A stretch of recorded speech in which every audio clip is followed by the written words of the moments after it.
My dearest diary. The tapestries of the Hall of Ancestors flutter in the drafts that no one else notices.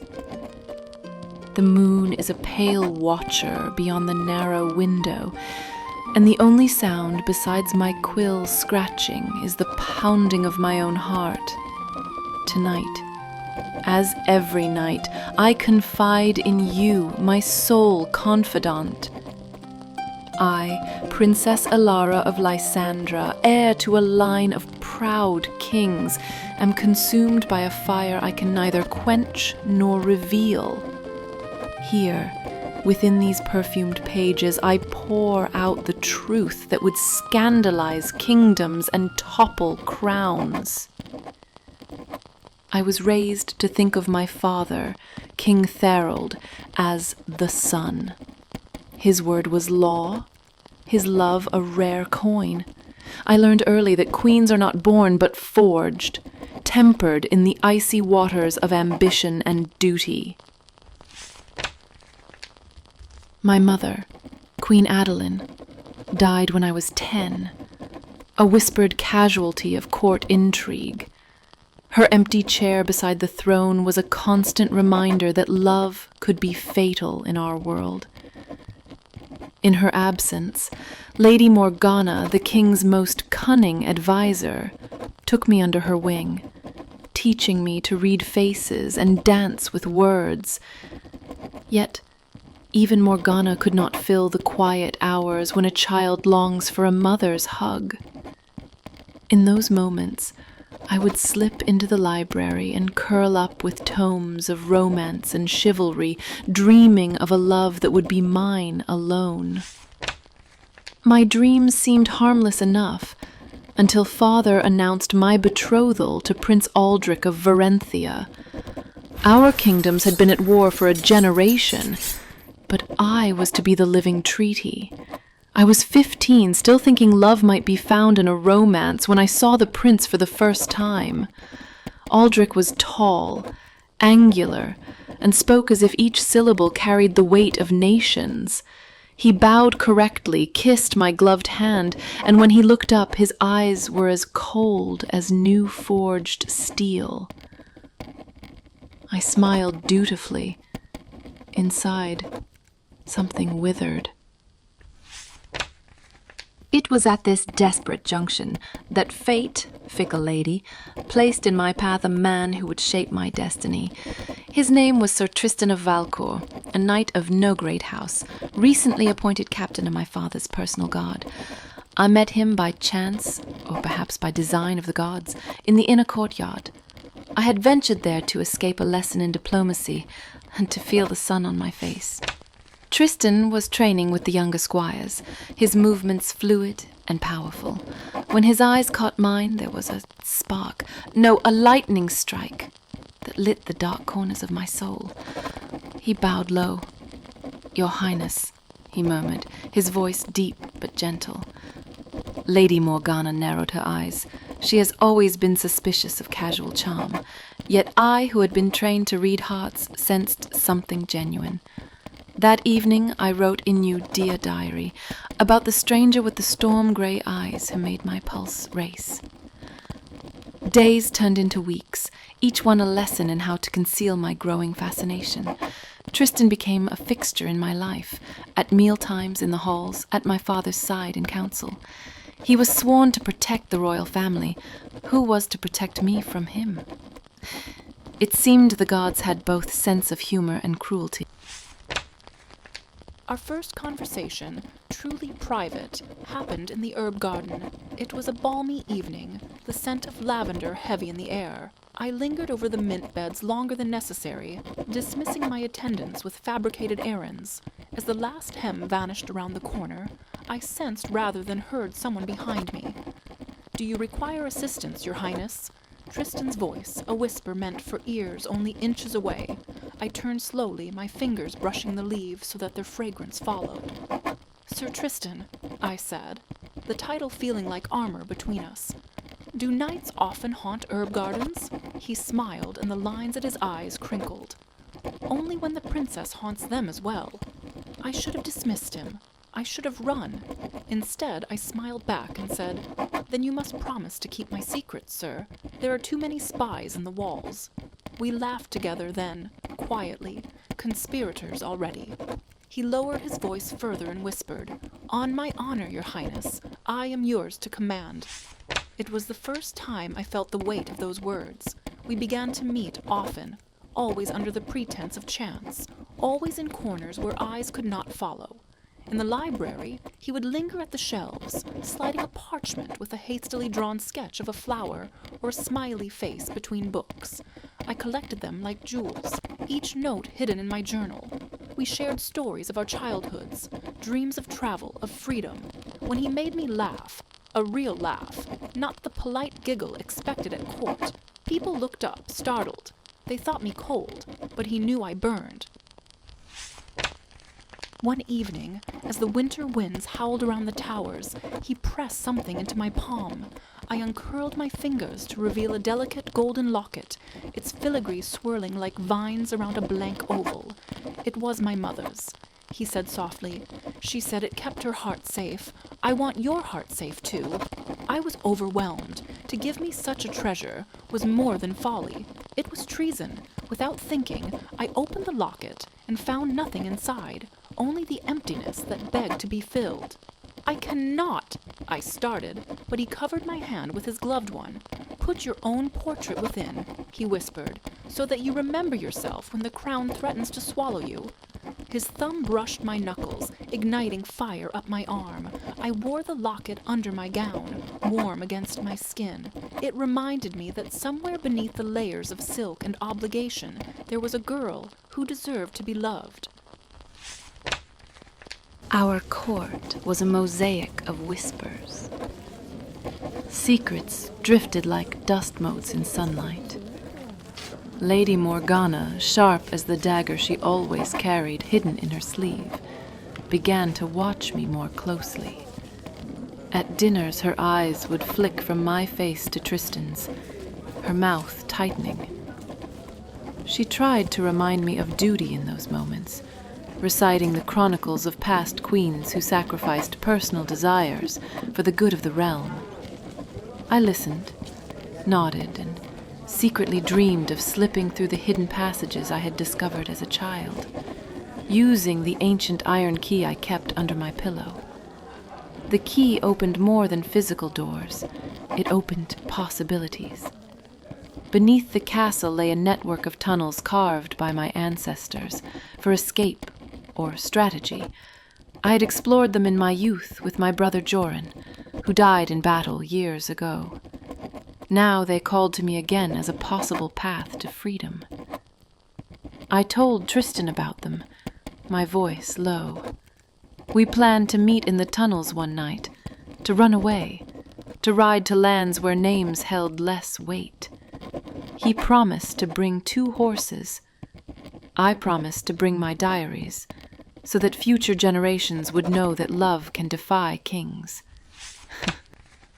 Meanwhile, Prince Aldrich visited often, trying to court me with stiff compliments and bouquets of imported flowers. He spoke of alliances and border fortresses. He rarely spoke of me. I tried to see him as a man, not an instrument of peace, but my heart remained cold. "We will be happy," he said once, smoothing my gloved hand. "Our marriage will be celebrated across the world." He said "will" like a command, as if he could order my heart to obey as easily as ordering a meal. I smiled, the perfect princess, and counted the hours until I could slip away and run through corridors to my knight. During a ball held in Aldrich's honor, I danced with my father, Aldrich, and dozens of lords. At the edge of the hall, Tristan stood in uniform, hand on sword hilt. Our eyes locked across the polished floor, and for a moment, time halted. The musicians slowed, my father's grip loosened, and all I knew was the storm inside those gray eyes. Morgana noticed. Of course she did. She leaned to whisper something to my father. He glanced at me, then at Tristan, his jaw tightening. The day of our planned escape, my heart refused to stay quiet. I could not eat. I could not focus. Every creak of the floorboards sounded like the thunder of boots coming to drag me away. I hid my travel bag behind the tapestry of the Goddess of Justice and wore a simple riding dress under my heavy gown. The key to the tunnels hung from a ribbon around my neck, hidden beneath my locket. I met Tristan in the corridor near the kitchens, after midnight. He looked tired, but his eyes were alight with excitement. "We leave now," he whispered, lips close to my ear. "Horses await." We moved silently through the sleeping castle. At the entrance to the tunnels, I paused and removed the stone that concealed the iron door. My hands trembled. Tristan squeezed my fingers. "Together," he said.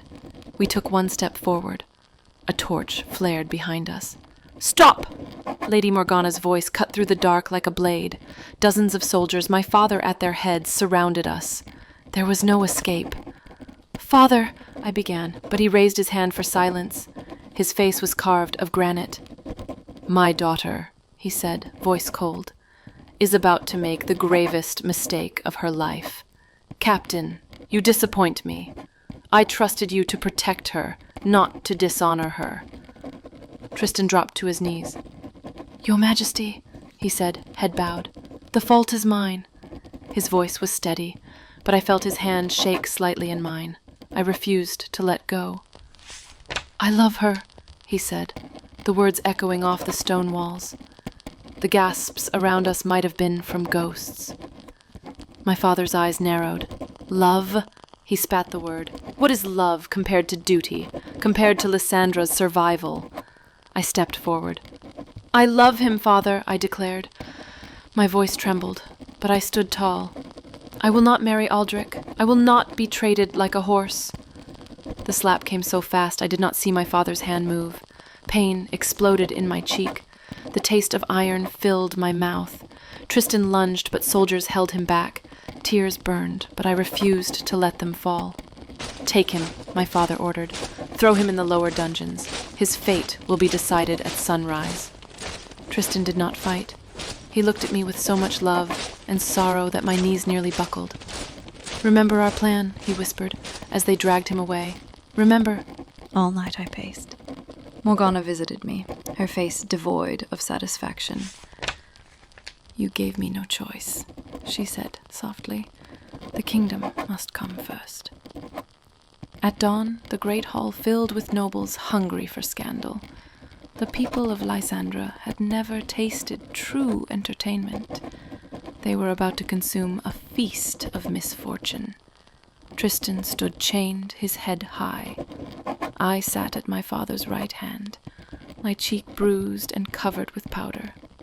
Prince Aldrich sat opposite, his face an unreadable mask.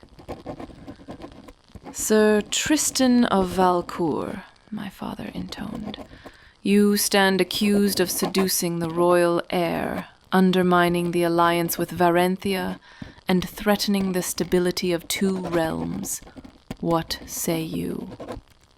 Tristan's voice filled the hall. "I say that I love Princess Elara," he declared. "I would lay down my life for her happiness." Murmurs rippled like wind through wheat. My father slammed his fist on the table. "And in so doing you endanger thousands. Love is not a defense, it is a weakness." He turned to me. "Daughter, will you see reason? Will you renounce this foolishness and accept your duty?" My throat closed. I knew that to save Tristan, I needed to yield. I could say I had been bewitched, manipulated, but the truth burned to be spoken. "I will not renounce him," I whispered, the words costing me pieces of my soul. Aldrich's face hardened. Morgana's shoulders sagged. "So be it," my father said, his voice echoing like doom. "Sir Tristan is to be executed at sunset. Princess Elara will marry Prince Aldrich tomorrow at dawn. This folly ends tonight." My vision blurred. I rose on shaking legs. "Father, please," I begged, dignity forgotten. "Do not kill him, banish him, imprison him, anything. He looked at me with eyes that had never known mercy. "He dies," he said simply. "Leave now." 2 guards escorted me out as I screamed Tristan's name. My world shattered like glass thrown from a tower. The courtyard was packed with people hungry for blood. I watched from a window hidden behind thick curtains. Tristan was led to the block, hands bound, hair tied back to bare his neck. He glanced up at my window. I pressed my palm to the glass, wishing it were his cheek. He smiled, a small, sad smile meant only for me, and mouthed, "Live." The executioner raised his axe. I could not breathe. In that endless heartbeat, I thought of running again, of throwing myself at my father's feet, of taking the axe myself. But I stood rooted, forced to watch as the blade flashed in the dying light. The sound of metal on flesh was followed by a roar from the crowd.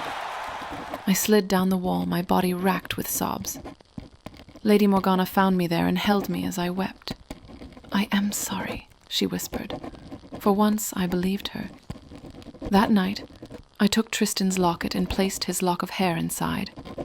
I vowed never to take it off again. I dipped my quill in ink and wrote until my fingers cramped. I recorded every detail. The way his breath had warmed my ear, the way his hand fit in mine, the way his blood had darkened the straw. I wrote so that history would know he was more than a traitor. He was my heart. At dawn, I was dressed in white and gold. My face was painted, my bruised cheek concealed. The great hall was filled with flowers and foreign dignitaries. I walked down the aisle as if in a dream. Prince Aldrich waited, resplendent in Varenthian blue. His smile did not reach his eyes. I stood before him, my veil hiding my tears. The priest spoke of unity and prosperity. I saw none of the future he promised. When asked if I took Aldrich as my lawfully wedded husband, I paused. The hall held its breath. I wanted to scream no. I wanted to run. "I do," I whispered. A chorus of cheers erupted. I felt nothing. When Aldrich kissed me, I tasted ashes. That night, lying beside a man I did not love, I closed my eyes and imagined Tristan's arms. Aldrich was gentle, perhaps out of pity or political wisdom, but his touch was cold. I drifted beyond my body and found myself in the herb garden, laughing with Tristan. Only the dawn's grey light pulled me back to reality. In the weeks that followed, I became Queen of Varenthia and Lysandra, but the title felt hollow. I traveled between the 2 kingdoms, speaking at councils, opening markets, blessing harvests. My people looked to me for hope. I gave them smiles and edicts, but my heart was buried in the courtyard, where a single red rose grew from the earth. I ordered the guards never to trample it. They thought it a whim. Only I knew it sprang from Tristan's blood. Morgana became my closest advisor again. We rarely spoke of Tristan, but sometimes, after wine loosened our tongues, she would say, "You changed everything, you know.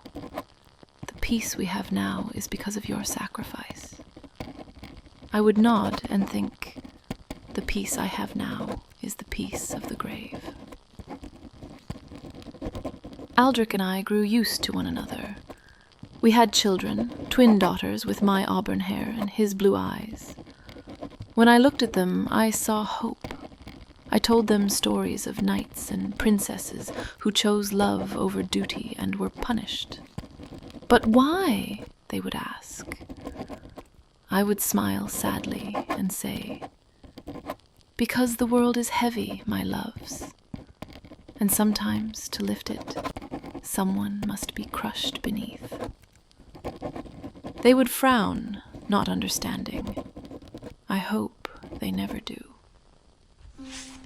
Now, as I write these final lines, my hair streaked with silver, my daughters grown, and my grandchildren playing in the very herb garden where Tristan once teased me, I hide these diaries in a carved chest, along with the iron key that opened the tunnels, and the locket that holds the only portrait that matters.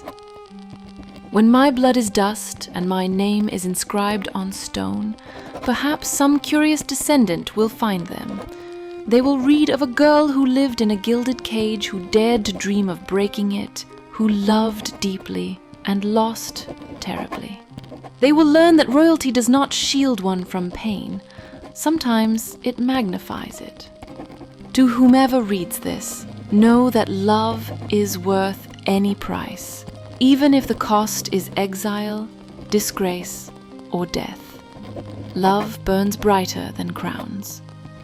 When you stand at a crossroads, heart pounding, remember my tale and choose.